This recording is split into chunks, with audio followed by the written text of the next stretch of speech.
உங்கள் சகோதர சகோதரிகளின் எவருக்கும் உங்கள் மேல் ஏதோ மனத்தாங்கள் உண்டென அங்கே நினைவு கூர்ந்தார். அங்கே பலிபீடத்தின் முன் உங்கள் காணிக்கையை வைத்துவிட்டு போய் முதலில் அவரிடம் நல்லுறவு ஏற்படுத்தி கொள்ளுங்கள். பின்பு வந்து உங்கள் காணிக்கையை செலுத்துங்கள். உங்கள் எதிரி உங்களை நீதி மன்றத்துக்கு கூட்டிச் செல்லும் பொழுது வழியிலேயே அவருடன் விரைவாக உடன்பாடு செய்து கொள்ளுங்கள். இல்லையெனில் உங்கள் எதிரி நடுவரிடம் உங்களை ஒப்படைப்பார். நடுவர் காவலரிடம் ஒப்படைக்க நீங்கள் சிறையில் அடைக்கப்படுவீர்கள். கடைசி காசு வரை திரும்பி செலுத்தாமல் அங்கிருந்து வெளியேற மாட்டீர்கள் என உறுதியாக உங்களுக்கு சொல்கின்றேன். கிறிஸ்து வழங்கும் நற்செய்தி. கிறிஸ்துவே உமக்கு புகழ்.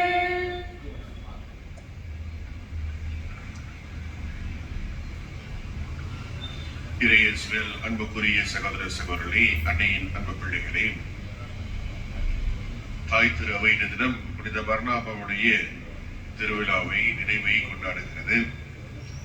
யார் இந்த பர்னபா என்ற ஒரு கேள்வி நம்மை முன்வைத்து சிந்திக்கின்ற பொழுது, திருத்தூதர்கள் பணி 4வது பிரிவும் 9வது பிரிவும் 11வது பிரிவும் இவரை பற்றி மிக அழகாக எடுத்துக் கொள்வதை பார்க்கிறோம். இவர் பெயருக்கு ஏற்ற போல இவருடைய பெயருக்கு ஊக்குவிக்குபவர், அதாவது உற்சாகப்படுத்த பண்பை கொண்டுள்ளவர், ஆற்றுப்படுத்தக்கூடியவர், ஆறுதலை கொடுக்கக்கூடியவர் என்பது இவருடைய பெயருக்கு காரணமாக முன்வைக்கப்படுகிறது. இதற்கு ஏற்றாறு போல எங்கெங்கெல்லாம் அவர் நற்செய்தி பணியை பறைசாற்றக்கூடிய ஆண்டவருடைய நம்பிக்கையாளர் இருக்கிறார்களோ அங்கெல்லாம் இவர் நம்பிக்கை விதைக்கக்கூடியவராக, அதிலும் குறிப்பாக அவர்களுக்கு பலவிதமான முன்னெடுப்புகளை ஏற்படுத்தி அவர்களை உற்சாகப்படுத்தக்கூடியவர்களாக தன்னுடைய வாழ்வில் வாழ்ந்ததை பார்க்கப்படுகிறது. 4வது பிரிவிலே இவரை பற்றி சொல்கின்ற பொழுது, இவர்தான் நாம் படித்திருப்போம் திருத்துதர் பணிகளிலே. அது திருத்துதர் பணிகளில் இருக்கக்கூடிய முன்னோடிகள், ஆண்டவர் இயேசு கிறிஸ்துவை பற்றி நம்பிக்கை கொண்டவர்கள். அதாவது முதல் 3 பிரிவுகளை நாம் படித்தோம் என்றால், பேதுருவும் அங்கு இருக்கக்கூடிய யோவானும் பலவிதமான ஆண்டவருடைய நற்செய்தியை பறைசாற்றுகிறார்கள். ஏறத்தாழ 5000 ஆண்கள் மட்டும் மனம் மாறியதாக குறிப்பிடப்படுகிறது. இப்பொழுது ஆண்டவர் இயேசு கிறிஸ்துடைய இறப்புக்கு பிறகு, உயிர்ப்புக்கு பிறகு கொஞ்சம் கொஞ்சமாக அங்கு கிறிஸ்து பற்றி நம்பிக்கையானது விதைக்கப்படுகிறது. நம்பிக்கை விதைக்கப்படுகின்ற பொழுது அங்கு கொஞ்சம் கொஞ்சமாக மனம் மாறுகிறார்கள் கிறிஸ்துவுக்கு ஏற்றுக்கொள்வதற்காக யூதர்களும் பிற மதத்தவர்களும். இப்படி இருக்கின்ற பொழுது அங்க இருக்கக்கூடிய இந்த ஆண்டவர் இயேசு கிறிஸ்துவை நம்பிக்கை கொண்டு மனம் மாறியவர்கள் அவர் மத்தியிலே ஒருமித்த கருத்து இருந்ததாக நற்செய்தி பணியாளர்கள் சொல்லுகிறார்கள். அதிலும் திருத்துதர் பணிகள் எடுத்து காட்டுகிறது. அதிலும் அவர்கள் தங்கள் நிலம்புலங்கள் எல்லாம் விற்று அவற்றில் இருக்கக்கூடிய அந்த பணத்தை கொண்டு ஏழைகளுக்கு கொடுத்து அங்க இருக்கக்கூடிய இந்த இயேசு கிறிஸ்துவை பற்றி அறிந்து கொண்டவர்கள் படக்கூடிய வேதனைகளில் அவர்களோடு தொடர்பு கொண்டு பொருளாதாரத்திலும் அவருடைய சகோதரத்துவத்தை நிறுவியதை பார்க்கிறோம். அப்படி அந்த நிலப்பலன்களை விற்றவர்களில் முன்னோடியாக முதல்வராக இருந்து தனது நிலப்பலன்கள் எல்லாம் விற்று ஆண்டவர் இயேசு கிறிஸ்துவை நம்பிக்கை கொண்டு ஆளக்கூடியவர்களுக்கு உதவி செய்ததில் முன்னோடியாக முதல் ஆளாக வந்தவர் தான் புனித பர்னபா. இது திருத்துதர் பணி 4வது பிரிவிலே அழகாக எடுத்து காட்டப்படுகிறது. மீண்டும் இவரை பற்றி சொல்லுகின்ற பொழுது, புனித சவுல் பவுலாக மாறுகின்ற பொழுது அங்கு ஏற்பட்ட அந்த ஒரு அற்புதமான நிலையிலே இவருடைய பணி மிகவும் அழகாக எடுத்து காட்டப்படுகிறது. நீங்க திருத்துதர் பணி 9 எடுத்து படித்தீர்கள் என்றால் அங்கு இவருடைய பணியானது புனித பவுலுக்கு எவ்வளவு தூரம் அவர் முக்கியத்துவம் வாய்ந்ததாக கருதப்படுவதை பார்க்க முடிகிறது. ஏனென்றால் உங்களுக்கு தெரியும், புனித சவுல் அவர் தனது வாழ்விலே கிறிஸ்தவர்களை கொண்டு வைக்க வேண்டும், கிறிஸ்துவ துன்புறுத்த வேண்டும் என்று கங்கணம் பண்ணி கொண்டு அவர் வாழ்ந்ததை பார்க்கிறார். அங்கு தமஸ்கரில் போகின்ற பொழுது அவருக்கு இயேசு கிறிஸ்துவால் காட்சி அளிக்கப்பட்டு அவர் கிறிஸ்தவராக மாறுகிறார், பவுலாக மாற்றப்படுகிறார். அப்படி பவுலாக மாறிய உடனேயே அங்க இருக்கக்கூடிய அந்த திருச்சபைக்கு கிறிஸ்தவர்களுக்கு இந்த பவுலை முதல் முறையாக கூட்டிக் கொண்டு போய் அங்க இருக்கவர்களுக்கு மத்தியிலே இவர் யார் என்பதை சொல்லக்கூடியவராக இருக்கிறார் புனித பர்னபா. உங்களுக்கு தெரிந்திருக்கும், யாராவது ஒருத்தவங்க கிறிஸ்தவங்களை பத்தி ரொம்பவோ துன்புறுத்தி பேசுறாங்கன்னா அவங்க திடீர்னு மனம் மாறின்னு சொல்லி யாரும் ஏத்துக்குவாங்களா? யாரும் ஏத்துக்க மாட்டாங்க. எல்லாம் அவங்க என்ன பண்ணாங்க, ஒரு உளவாளியா வந்திருப்பாரோ, ஒரு ஸ்பையா வந்திருப்பாரோ, ரோமை அரசு கூட இவர் ஒரு ஸ்பையா இருந்து அவரு இங்க உள்ளவங்க எல்லாம் என்னன்னு பார்த்து நம்ம மறைஞ்சி ஆண்டோட நச்சதியை பறைசாற்றி கொண்டு நமக்கு மத்தியில நமக்கு இருக்கிறதெல்லாம் ஷேர் பண்ணிக்கிட்டு அங்க நம்ம ப்ரே பண்ணிட்டு இருக்கோம், ஆண்டோடைய நச்சதி பிள்ளைகளாக இருக்கிறோம். இதெல்லாம் இவர் ஒட்டு பார்த்து வேவு பார்த்துட்டு திரும்ப இங்க எல்லாரையும் கொண்டு விடுவாரோ என்று பயந்து இருக்கிறார்கள். அவர் மத்தியில புனித பர்னபா அவருடைய உண்மையான நிலையை புரிந்து கொண்டு இவர் ஆண்டவரால் தொட்டு குணப்படுத்தப்பட்டு இவர் ஆண்டவரால் தேர்ந்தெடுக்கப்பட்டவராக நம்பிக்கையாளராக கிறிஸ்தவராக மாறியிருக்கிறார் என்பதை புரிந்து கொண்டு அவர் மத்தியிலே இந்த சவுலாக இருக்கக்கூடிய பவுலாக மாறிய சவுலை அங்கு அழைத்து சென்று அவர் மத்தியிலே உற்சாகப்படுத்தக்கூடியவராக இருப்பதை பார்க்கிறார். மீண்டும் இவரை பற்றி சொல்லிக்கொண்டே சென்றோம் என்றால் மீண்டும் முக்கியமான ஒரு நிலையிலே அவர் 3வது முறையாக தனது வாழ்விலை பார்க்கிறார். திருத்துதர்படி 11வது பிரிவை நாம் வாசிக்கின்ற பொழுது இவர் அந்தியோக்கியாவுக்கு செல்கிறார். அந்தியோக்கியா தான் தெரிஞ்சிருக்கும், அங்கதான் முதல் முறையாக நம்பிக்கையாளர் என்று அழைக்கப்பட்டவர்கள் எல்லாம் கிறிஸ்தவர்கள் என்று அழைக்கப்படுகிறார்கள். எனவே கிறிஸ்தவர்கள் அழைக்கப்பட்ட அந்த நம்பிக்கையாளர் இருக்கக்கூடிய அந்த இடத்துல அங்க இருக்கக்கூடிய எல்லாம் அவங்க ஒன்றாக ஒரே மொழி, ஒரே இனம், ஒரே சகோதரத்துவம், நமக்குள்ளார எந்த வித பாகுபாடு இருக்கக்கூடாது, நம்ம இருக்கிறதெல்லாம் அதை விற்று ஏழைகளுக்கு கொடுத்து நாம் எல்லாம் ஒன்றாக வாழ்ந்தக்கூடிய அந்த அற்புதமான ஒரு கட்டமைப்பு அந்த அந்தியோக்கியாவில் இருக்கிறது. அப்படி இருக்கின்ற பொழுது எருசலேம் நகரிலே பஞ்சம் ஏற்படுகிறது, கொடிய பஞ்சம் ஏற்படுகிறது.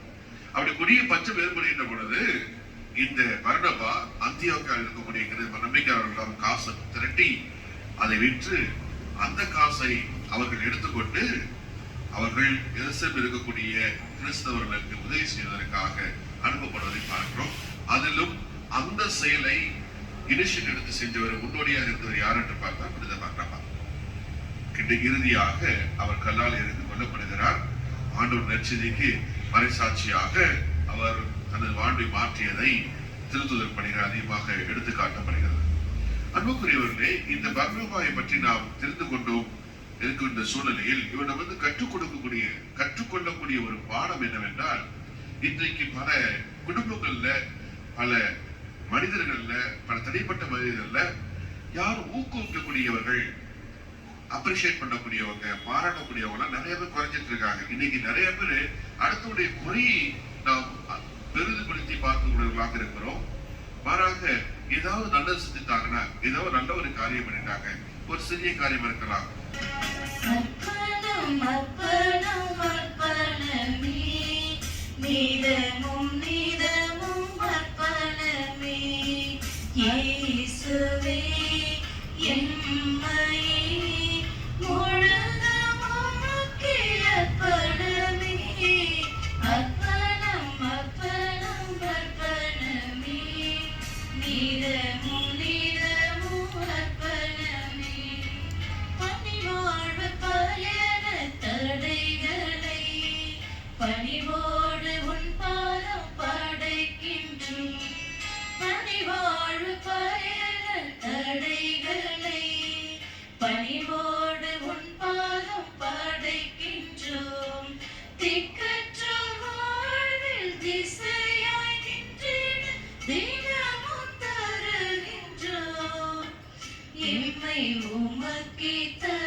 இறைவனுக்கு ஏற்றதாகும்படி மன்றாடுங்கள். ஆண்டவர் தமது பெயரின் புகழ்ச்சிக்காகவும் ஆட்சிக்காகவும் நமது நன்மைக்காகவும் உலகத்தர் அவை அனைத்து நலனுக்காகவும் உமது கையிலிருந்து பலியை ஏற்றுக்கொள்வாராக.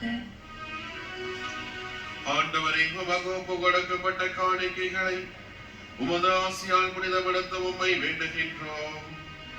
பிற இனத்தாருக்கு நற்செய்தியின் ஒளியை கொண்டு செல்ல புனித பர்னபாவை தூண்டிய உமது அன்பத்தி எங்கள் உள்ளங்களிலும் பற்றி எரிய செய்வீராக. எங்கள் ஆண்டவராகிய கிறிஸ்து வழியாக உம்மை மன்றாடுகின்றோம்.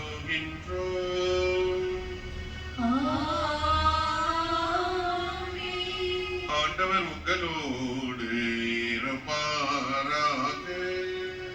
உம்மான்மாவோடும் இருப்பாராக. இதயங்களை மேலே எழுப்புங்கள்.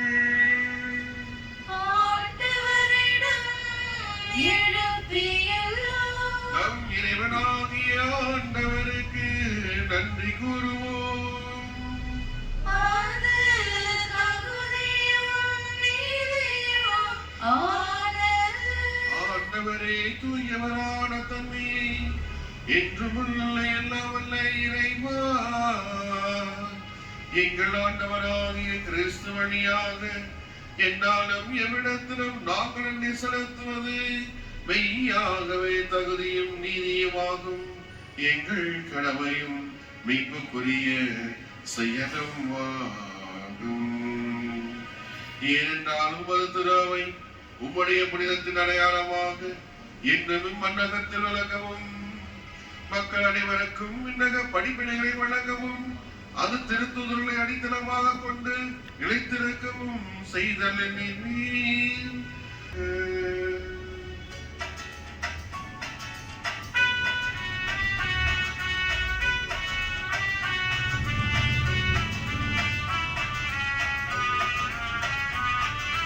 தூயவர் தூயவர் தூயவர் வான்படைகளின் கடவுளம் ஆண்டவர். விண்ணகமும் மண்ணகமும் உமது மாட்சியால் நிறைந்துள்ளன.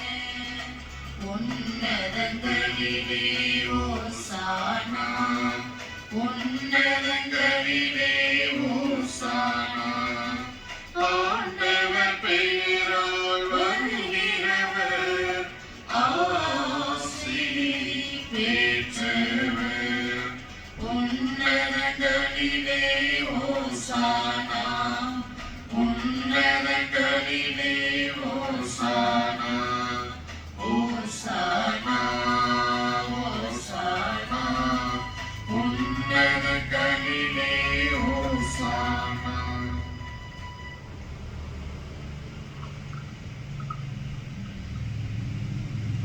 ஆண்டவரே நீர் மெய்யாகவே தூயவர், தூய்மை அனைத்துக்கும் ஊற்று. ஆகவே ஆவியை பொழிந்து காணிக்கைகளை தீவிரப்படுத்த உமை வேண்டுகின்றோம். இவ்வாறுகள் ஆண்டவர் இயேசு கிறிஸ்துவின் உடலும் இரத்தமுமாக எங்களுக்கு இவை மாறுபடமாக. அவர் பாடுபட உணம் கழிந்து தம்மை கையளித்த போது அப்பத்தை எடுத்து நன்றி செலுத்தி அதை பிட்டு தம் சீடர்களுக்கு அளித்து அவர் கூறியதாவது: அனைவரும் இதிலிருந்து பெற்றுக் கொள்ளுங்கள், ஏனெனில் இது உங்களுக்காக கையளிக்கப்படும் என் உடல்.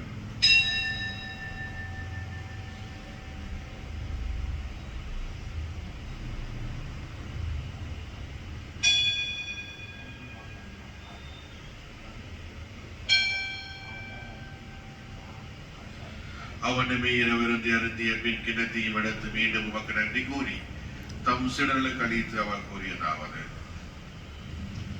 அனைவரும் இதிலிருந்து பெற்று பருகுங்கள், ஏனெனில் புதிய நிலையான உடன்படிக்கைக்குரிய என் இரத்தத்தின் கிண்ணம். இது பாவ மன்னிப்புக்கென்று உங்களுக்காகவும் பலருக்காகவும் சிந்தப்படும். இதை நினைவாக செய்யுங்கள்.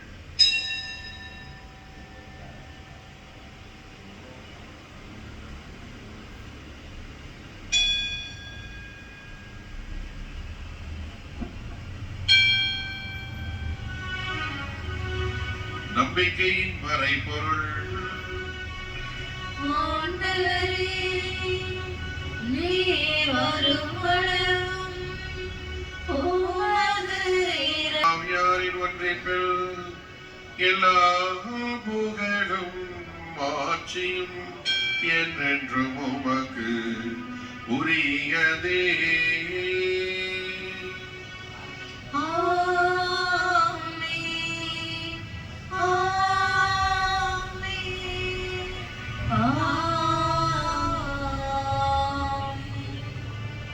மீட்பரின் கட்டளையால் கற்பிக்கப்பட்டு இறை படிப்பினால் பயிற்சி பெற்ற நாம் துணிந்து சொல்வோம்: விண்ணுலகில் இருக்கின்ற எங்கள் தந்தையே, அது பெயர் தூயது என போற்ற பெறுக, உமது ஆட்சி வருக, உமது திருவுளம் விண்ணுலகில் நிறைவேறுவது போல மண்ணுலகிலும் நிறைவேறுக.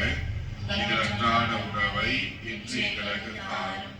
எங்களுக்கு எதிராக குற்றம் செய்வோரை நாங்கள் மன்னிப்பது போல எங்கள் குற்றங்களை மன்னியும். எங்களை சோதனைக்கு விழவிடாதே, தீமையிலிருந்து எங்களை விடுவித்தருளும். ஆண்டவரை, தீமை அனைத்திலுமிருந்து எங்களை விடுவித்து எங்கள் வாழ்நாளில் அமைதியை கனிவுடன் அருள என்று ஆறுகின்றோம். இரக்கத்தின் உதவியால் நாங்கள் பாவத்திலிருந்து எப்போதும் விடுதலை பெற்று யாதொரு கலக்கமும் இனி நலமாயிருப்போமாக. நாங்கள் எதிர்நோக்கி இருக்கும் பேரின்பத்திற்காகவும் மீட்பராகிய இயேசு கிறிஸ்துவின் வருகைக்காகவும் காத்திருக்கின்றோம். ஆண்டவரே இயேசு கிறிஸ்துவே, அமைதியை உங்களுக்கு விட்டு செல்கின்றேன், என் அமைதியை உங்களுக்கு அளிக்கின்றேன் என்று திருத்தூதர்களுக்கு மொழிந்தேன். எங்கள் பாவங்களை பாராமல் திரு அவை நம்பிக்கையை கண்ணோக்கி திருவுடத்திற்கு ஏற்ப அதற்கு அமைதியை ஒற்றுமையும் அளித்தல்வீராக என்றென்று வாழ்ந்து ஆட்சி செய்கின்றவர் நீரே. ஆண்டோடைய அமைதி உங்களோடு என்று இருப்பதாக. ஒருவருக்கொருவர் இறை அமைதியை பகிர்ந்து கொள்வோம். எனவே நம்மோடு இருப்பதாக.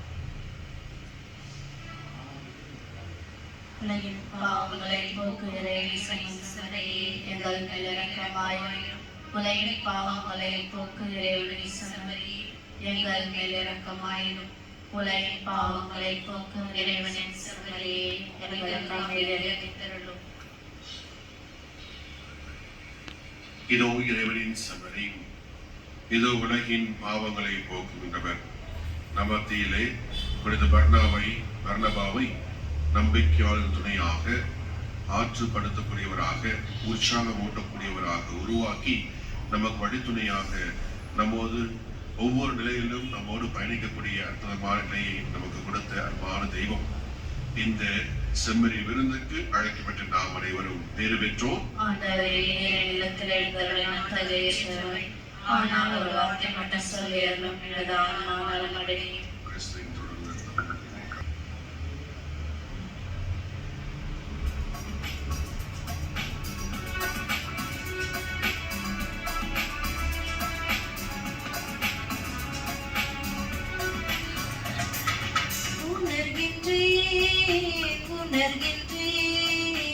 இயேசுவே உன் அன்பை உணர்கின்றேன்,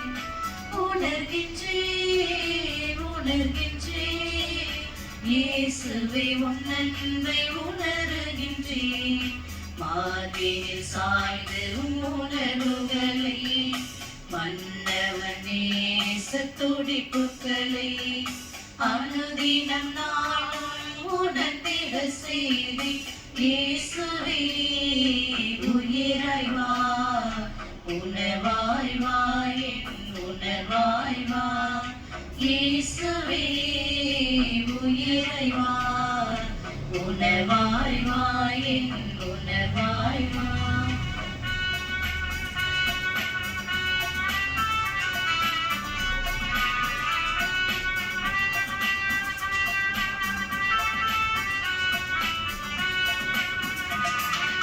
இரவும் பகலும் பேசிடும் என் தெய்வமே, இவையெல்லாருமை என்னென்று நான் சொல்வேன்.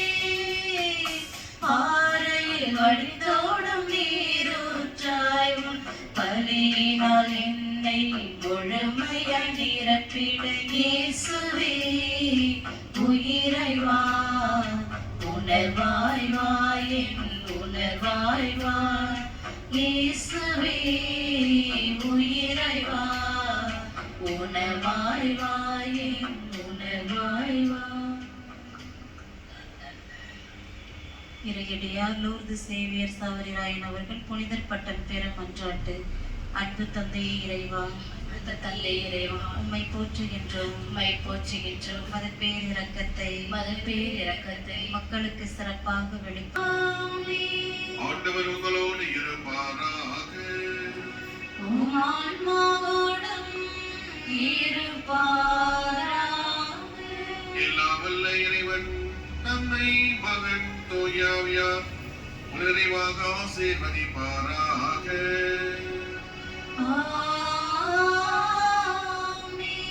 அன்னையின் ஆசி பெற்றவர்களாய் சென்று வருவோம். திருப்பலி நிறைவேறிற்று.